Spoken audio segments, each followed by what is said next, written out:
हमारे शास्त्रों में यह स्पष्टीकरण दिया गया है, ब्रह्म सत्यम जगत मिथ्या। जो मिथ्या है वो बादल है और जो सत्य है वो प्रकाश सूर्य है। तो जगत मिथ्या है ये सभी जानते हैं, बादल भी मिथ्या है ये निश्चित टिकने वाले नहीं है, लेकिन इसको दूर करने के लिए हमें सामर्थ्य नहीं है। वो सामर्थ्य कहां से आएगी?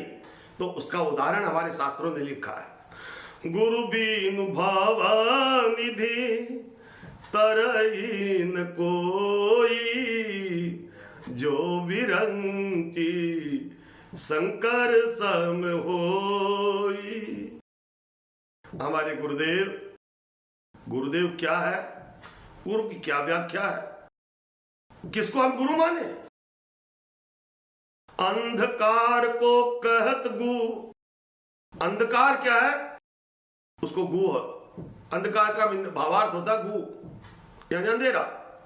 रू प्रकाश का नाम, और रू एक प्रकाश है। तमसो मा ज्योतिर्गमय, अंधेरे से जो प्रकाश में लिया है वो गुरुदेव है।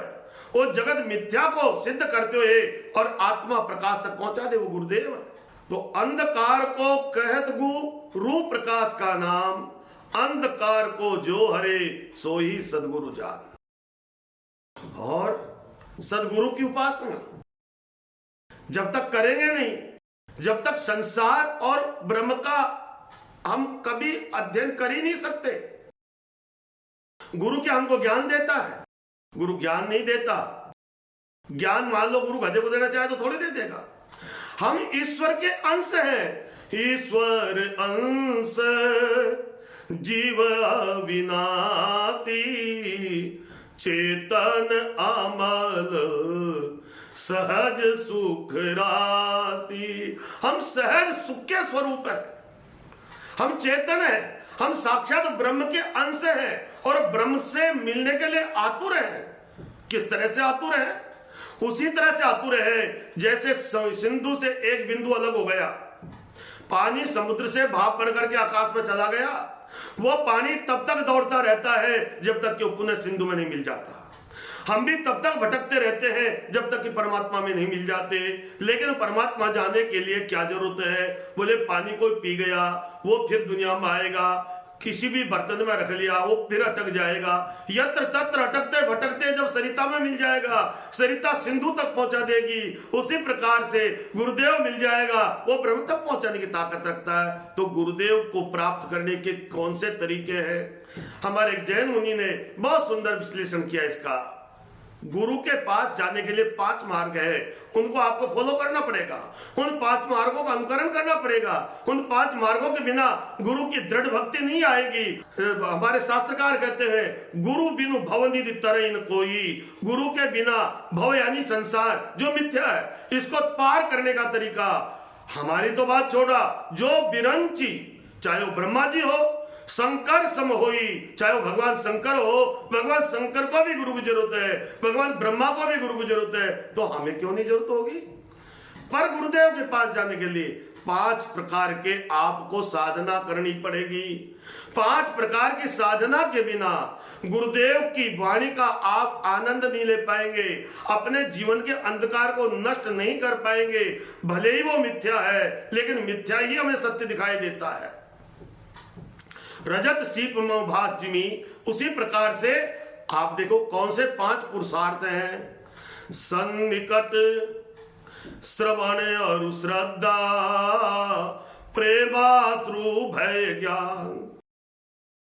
हमारे जैन मुनि ने बहुत सुंदर अंग्रेजी में बताया, जबकि अंग्रेजी का मैं जानकार नहीं हूं, लेकिन एक संत से मैंने सुना, उन्होंने बहुत सुंदर बताया। संधिकट, गुरु की भक्ति, गुरु का ज्ञान प्राप्त करने के लिए आप बैठे बैठे घर में नहीं सीख सकते। आप दूर से वाणी सुनते हो, आपका ध्यान भंग हो जाएगा। तो सबसे पहले गुरु के सन्निकट जाना पड़ेगा।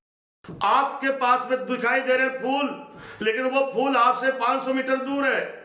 आप फूल की खुशबू का आनंद नहीं ले सकते, क्यों देख सकते हो? इसी प्रकार से गुरु से आप दूर रह करके वाणी सुन करके वो आनंद नहीं ले सकते। उनके चरणों में बैठ करके, उनके पास में बैठ करके, उनके समीप में बैठ करके, उनके सन्निकट में बैठ के ही इसका आनंद ले सकते हो। तो पहला है सन्निकट, इसको इंग्लिश में कहते हैं नियर। आप नियर जाइए, जब तक नियर नहीं जाओगे, जैसे ही नजदीक जाओगे गुरु की वाणी का असर होगा, तो अगला शब्द आएगा सन्निकट। श्रवण कैसे? बोले श्रवण करोगे, गुरुदेव की जो वाणी है उसको हियर, दूसरा अंग्रेजी का शब्द उन्होंने दिया हियर। आप कान के द्वारा ही अपने गुरु का ज्ञान ग्रहण कर सकते हो, क्योंकि संसार में जो भी अमृत है वो खाया नहीं, खाने को नहीं मिलेगा, वो पीने को मिलेगा। वो भी पीने से मुंह से नहीं मिलेगा। कर्णामृतम सुक्ति रसम विमुच्य, कानों के द्वारा ही सुनई सुधा, सुधा यानी अमृत सुनने को मिलेगा। पर जहर तो देखने को मिल जाएगा, कहीं से भी 150 रुपए का जहर लेके खा के मर सकता आदमी। लेकिन सारे जीवन की संपत्ति सब कुछ देने के पश्चात भी आपको अमृत मिलने वाला नहीं है। वो अमृत कहां मिलेगा? वो गुरुदेव की वाणी के द्वारा मिलेगा। गुरुदेव की वाणी, उनके मुख से निकले हुए वचन आपके कानों के द्वारा जब हृदय में प्रवेश करेंगे तो आपको अंधकार से निकालने का कारण बनेंगे। तो दूसरा शब्द आता है, पहला है नियर और दूसरा शब्द आ गया हियर। आप श्रवण करेंगे जब गुरुदेव के शास्त्रों के प्रमाण, गुरुदेव की अमृतमय वाणी जब हृदय में प्रवेश करेगी तो क्या करेगी? सन्निकट श्रवण और श्रद्धा। ऐसे संत, ऐसे गुरु की जब वाणी हृदय में आपको आनंदित करने के लिए प्रवेश कर गई तो उनके प्रति आपको श्रद्धा उत्पन्न होगी। तो उसका अभिप्राय है वो आपको डियर, आपको प्रिय लगने लगेंगे। तो सन्निकट, श्रवण, श्रद्धा।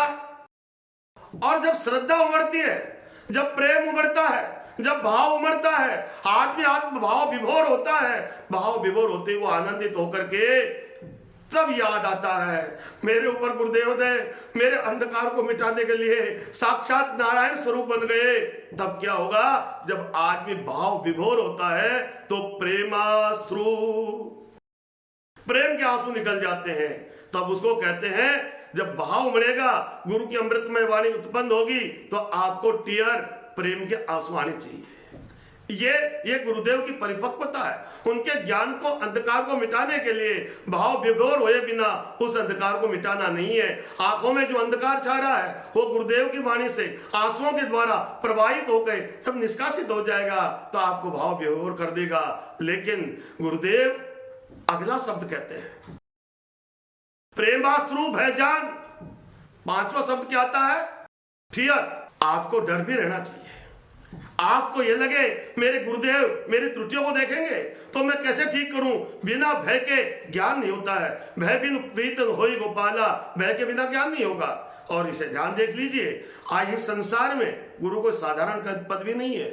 गुरुर ब्रह्मा, गुरुर विष्णु, गुरुर्देवो महेश्वर, गुरु साक्षात परब्रह्म, तस्मै श्री गुरुवे नमः। अब बहुत से तो कलकाल के अंदर जो भी गुरु बन गए वो अपने आप को ब्रह्मा कहने लग गए। कोई कहता मैं विष्णु स्वरूप हूं तो मैं महादेव बन गया। लेकिन वह हमारे शास्त्रों ने इतना सुंदर विश्लेषण किया इसका, गुरु हमारे जीवन में क्या निर्माण करता है, गुरुदेव हमारे जीवन में क्या करते हैं। गुरु ब्रह्मा की तरह हमारे हृदय में ज्ञान को प्रवेश करवाता है, ज्ञान को प्रकट करता है। और गुरु विष्णु, पैदा तो कर दिया ज्ञान, लेकिन वो बड़ा नहीं बढ़ेगा तो आपका ज्ञान कैसे दूर होगा। अज्ञान दूर नहीं होगा तो आप फिर अंधेरे में रहेंगे, फिर बादल छटने वाले नहीं है। तो गुरुदेव उस ज्ञान को, वृद्धि को प्राप्त करते हैं। तो गुरु ब्रह्मा भी है क्योंकि ज्ञान को पैदा कर रहे हैं, गुरु विष्णु भी है क्योंकि ज्ञान को आपके को बढ़ा रहे हैं। लेकिन ज्ञान बढ़ने में जो बाधा है वो कौन सी है? वह अज्ञान। तो गुरुर्देवो महेश्वर, भगवान शंकर क्या करते हैं? संहार करते हैं, वो विनाश करते हैं, वो प्रलय करते हैं, वो नष्ट करते हैं। तो किसको नष्ट करेंगे गुरुदेव? हमारे जो छाया हुआ अंधकार है, हमारे सूर्य के और हमारे बीच में जो बादल है, हमारे पृथ्वी के और जल के और बीच में, हमारे बीच में जो पृथ्वी का आवरण है, उसको हटा देंगे। जैसे ही मिट्टी को खोद करके मिट्टी को हटा देंगे तो जल निकल जाएगा, और बादल को हटा देंगे सूर्य दिखाई दे जाएगा। उसी प्रकार से गुरुदेव हमारे अज्ञान को हटा देंगे तो शंकर के भगवान के स्वरूप बन जाएंगे, और ज्ञान को बढ़ाते हैं वो विष्णु स्वरूप बन जाते हैं, और ब्रह्मा जी की तरह वो ज्ञान को उत्पन्न करेंगे। तो इसलिए हमारे जीवन में उस अंधकार को मिटाने के लिए तमसो मां ज्योतिर्गमय, ये ब्रह्म सत्य है, जगत मिथ्या है, इस मिथ्या को सिद्ध करने के लिए इस गुरुदेव की शरण में जाकर के ही इस संकट से, इस अंधकार से, इस विनाश से, इस संसार मिथ्या है, क्योंकि संसार का अर्थ होता है सन यानी शून्य, जीरो, और सार यानी बचा हुआ, लास्ट में जीरो ही मिलना है संसार में। मैंने ऐसा क्यों बहुमूल्य ये मानव शरीर विनष्ट कर दिया? इसको जीते जी अपने जीवन काल में केवल गुरु की कृपा के बिना ये ज्ञान की प्राप्ति संभव नहीं है, ये सुलभ नहीं है। शरणागति जाना पड़ेगा। गुरु से ज्ञान के बिना, गुरु के मार्ग प्रशस्त के बिना हम इस अंधकारमय बादल को हटा नहीं सकते। इसलिए इसका एक ही उत्तर मिलेगा, गुरु बिनु भव निधि तरैन कोई, जो विरंचि शंकर सम होई। इसके साथ ही इसका प्रश्नोत्तर आपको प्रदान किया। जय श्री राम।